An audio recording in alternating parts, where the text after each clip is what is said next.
নমস্কার বন্ধুরা, Sreemoyee astrological tips চ্যানেলে তোমাদের সকলকে স্বাগত জানাচ্ছি। আজকে যে বিষয়টা নিয়ে এসেছি সেটি হচ্ছে রাহু গ্রহ। আমাদের জন্মছকে রাহু যদি অশুভ অবস্থায় থাকে তাহলে কি কি দান করলে আমরা সেই অশুভত্বটাকে ভালো দিকে নিয়ে যেতে পারি, এবং যদি আমাদের ন্যাটাল চার্টে অর্থাৎ জন্মছকে রাহু প্ল্যানেটটি শুভ অবস্থাতেও থাকে সেক্ষেত্রে আমরা একই রেমেডি করেও কিন্তু আমাদের রাহুর শুভত্বটাকে আরও বৃদ্ধিপ্রাপ্ত করতে পারি। রাহু গ্রহটি আমাদের জন্মছকে অশুভ অবস্থায় আছে নাকি সেটা আমরা কীভাবে বুঝতে পারি। প্রথমত হচ্ছে রাহু যদি লগ্ন সাপেক্ষে লগ্ন, পঞ্চম, সপ্তম, নবম এবং দ্বাদশভাবে অবস্থান করে তাহলে কিন্তু রাহু অশুভ ফল দান করে থাকে। সেক্ষেত্রে কিন্তু রাহু আমাদের মধ্যে একটা মেন্টাল অস্থিরতা এবং একটা ভ্রান্ত সিদ্ধান্ত আমাদের মনের মধ্যে সবসময় চলবে, এবং সামাজিক যে জটিলতা সেই জটিলতা কিন্তু বহুলাংশে বাড়িয়ে দেয়। এবং এই রাহু যদি আমাদের জন্মছকে আমাদের যে উপচর স্থান অর্থাৎ লগ্ন সাপেক্ষে তৃতীয়, ষষ্ঠ, দশম এবং একাদশভাবে অবস্থান করে, এই ভাবগুলোতে কিন্তু রাহু শুভফল দান করে থাকে। মেষ এবং বৃষ রাশিতে এবং মিথুন রাশিতে রাহু কিন্তু শুভ অবস্থায় থাকে এবং বলের যে রাহুর যে বলবত্তা সেটা কিন্তু তার কাছাকাছি থাকে এবং ভালো ফল দিয়ে থাকে। তবে বৃশ্চিকে কিন্তু রাহু দুর্বল অবস্থায় থাকে। এবারে দুর্বল যদি থাকে সেক্ষেত্রে রাহু কিন্তু আমাদের বিভিন্নভাবে নেশার কবলে ফেলে দেয়। তাছাড়া দ্বিধাদ্বন্দ্ব, একটা কোনো বিষয়ে একটা তোমার ছোকছোকানেপনা যেটা বলা হয়, এবং বিভিন্ন বিষয়ে তার একটা অ্যাডিকশান, এগুলো কিন্তু ভীষণ মাত্রায় বেড়ে যায় যদি রাহু অশুভ কোনো ঘরে বা ভাবে থাকে। আদ্রা, সাথী এবং তোমার শতভিষা, এই তিনটে হচ্ছে রাহু নিজস্ব নক্ষত্র। এখানে কিন্তু খুব শুভ ফল দিয়ে থাকে। তবে 3 এবং 4 নম্বর যে পদটা রয়েছে, 4টে করে পদ থাকে এক একটা নক্ষত্রের, 3 এবং 4 নম্বর পদে কিন্তু রাহু খুব একটা শুভ ফল দিতে পারে না।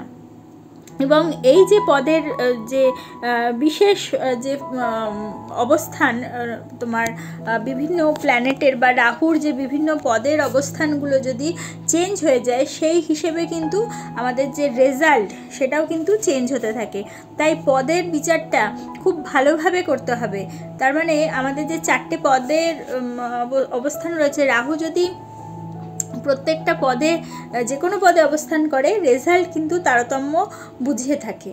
সে কারণে বিচার কিন্তু খুব সচেতনতার সাথে, সাবধানতার সাথে আমাদের রাহু কেতুর ক্ষেত্রে নেওয়া প্রয়োজন। শনি মঙ্গলের সাথে যদি রাহু যুক্ত হয়ে যায় এবং কোনো অশুভ দৃষ্টি বা পারস্পরিক যে একটা যোগ তৈরি করে থাকে তাহলে কিন্তু একটা অশুভ ফল অবশ্যই সেই রাহুর থেকে আমরা পেয়ে থাকি।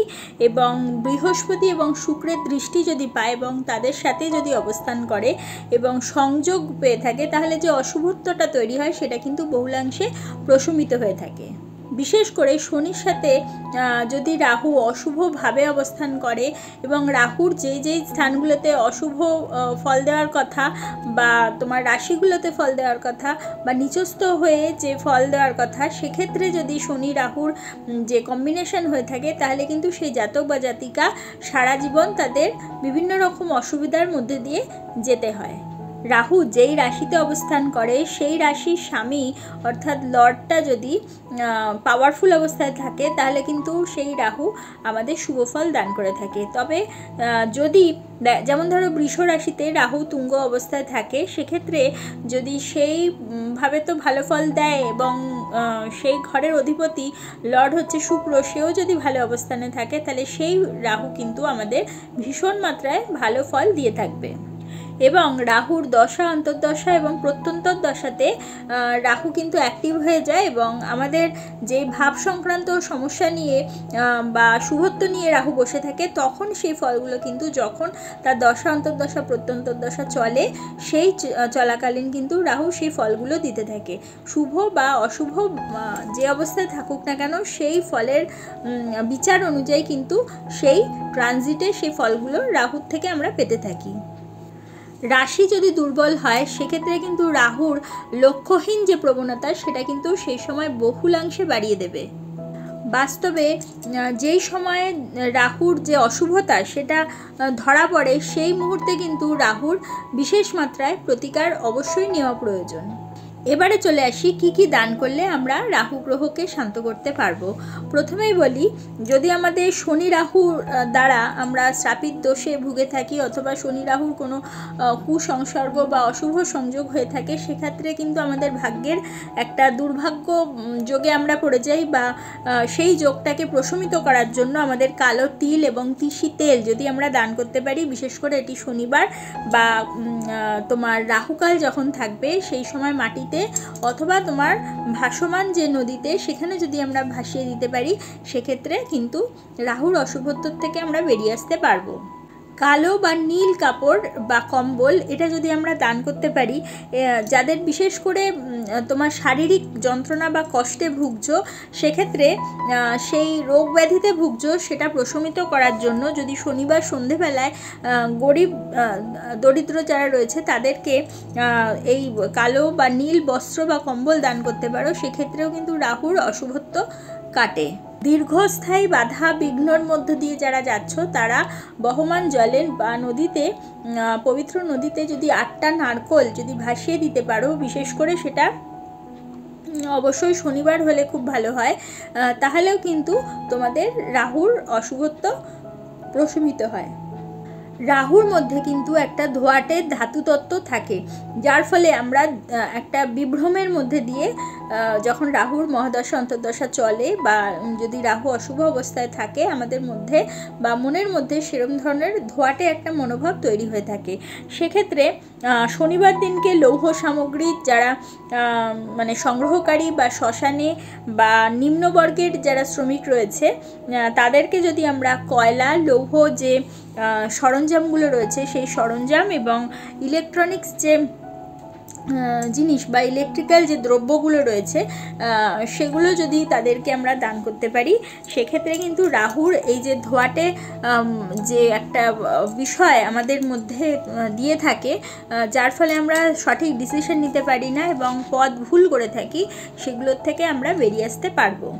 কোনো পাপ কাজ যদি আমরা করে থাকি অথবা কোনো কার্মিক প্রতিফলন যেটা রয়েছে আমাদের জীবনে, সেই কার্মিক প্রতিফল যেটা আমরা পাচ্ছি সেটাকে ট্রান্সফার করতে চাই শুভ দিকে, সেক্ষেত্রে কিন্তু আমরা প্রতিদিন বা শনিবার করে বিশেষভাবে যদি রুটি দুধে মধ্যে কালো তিল সেটা মিশিয়ে যদি কালো কুকুরকে আমরা খাওয়াতে পারি, তাহলেও কিন্তু আমাদের এই রাহুর অশুভত্ব নাশ হয়ে থাকে।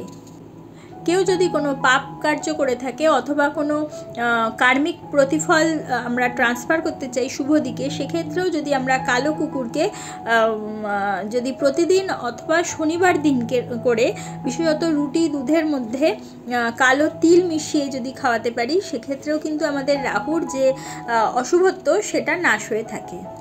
যদি আমরা তোমার গুরুতর অসুস্থ এবং মানে বিশেষভাবে রোগাক্রান্ত বা কুষ্ঠরোগীকে সেবা করতে পারি, তাহলে রাহুর যে একটা ছায়াময় সংকেত বা জীবনে যে একটা মানে বাজে দিকে রাহু যদি অশুভ থাকে সেটা আমাদের নিয়ে যায়, তার থেকে আমরা নিস্তার পেতে পারি যে কোনো দিন বা বিশেষত রাহু কালে যদি এই প্রতিকারটা করা যায়, মানে রোগাক্রান্ত কোনো রোগীকে সেবা অথবা কোনো কুষ্ঠ রোগীকে বিশেষভাবে সেবা যদি আমরা করতে পারি বা তার হয়ে যদি কিছু অর্থদান করতে পারি, সেক্ষেত্রেও কিন্তু আমাদের রাহুর অশুভত্ব আমরা নাশ করতে পারবো। চোখ এবং চামড়ার অর্থাৎ চর্মের সমস্যায় যারা ভুগছো, সেক্ষেত্রে তারা যদি শনিবার দিনকে আর বুধবার দিনকে মসজিদে অথবা মন্দিরের বাইরে যারা রয়েছেন তাদেরকে যদি এক মুঠো ছোলা ও গুড় দান করতে পারো এবং রং চকচকে যে সুরমাগুলো রয়েছে সেই সুরমা যদি দান করতে পারো, তাহলেও কিন্তু তোমাদের রাহু গ্রহের যে অশুভত্ব সেটা নাশ হয় বা প্রশমিত হতে পারে। এই সব কার্যগুলোই কিন্তু করতে হবে শনিবার দিনকে, বিশেষভাবে এগুলো ফলপ্রদ হয়ে থাকে বা ফলপ্রসূ হয়ে থাকে শনিবার যদি আমরা করি, বা সূর্যাস্তের পর বা রাহুকালে যদি এই দানগুলো করা যায়, সেক্ষেত্রে আমরা বেশি মাত্রায় ভালো ফল পেয়ে থাকি। এছাড়া অন্যান্য প্রতিকারের মধ্যে রাহুর যে মন্ত্র রয়েছে সেই মন্ত্র জপ যদি আমরা যত বেশি মাত্রায় পারি, বিশেষ করে 108 বার তো করতেই হবে, সেটা যদি করতে পারি তাহলে রাহুর যে অশুভত্ব সেটা কাটে। দুর্গা ভৈরব পুজো যদি করতে পারি সেক্ষেত্রেও আমরা ভালো ফল পেয়ে থাকি। রত্নের মধ্যে গোমেদ বা হেসোনাইট ক্রিস্টালের মধ্যে যদি আমরা পড়তে পারি, অবশ্যই জ্যোতিষীয় পরামর্শ নিয়ে সেটা ধারণ করা আবশ্যক, তাহলেও কিন্তু আমাদের রাহু গ্রহের অশুভত্ব আমরা নাশ করতে পারবো। কোনো ধরনের নেশা, মদ, মাংস এগুলো যদি আমরা, যাদের ন্যাটাল চার্টে অশুভ অবস্থায় রাহু রয়েছে, সেটা কিন্তু কম মাত্রায় খেতে পারি বা তোমার সীমিত মাত্রায়, বা যদি না খাওয়া যায়, এড়িয়ে চলা যায়, সেক্ষেত্রেও কিন্তু আমাদের রাহু গ্রহের অশুভত্বটা আমরা নাশ করতে পারবো। রাহুর দশা, অন্তর্দশা, প্রত্যন্তর্দশা চলে, সেই সময় যদি আমরা আমাদের মধ্যে কৃপণতা কমাতে পারি, সেক্ষেত্রেও কিন্তু আমাদের অশুভত্ব যেটা রয়েছে রাহুর সেটা কমতে থাকে।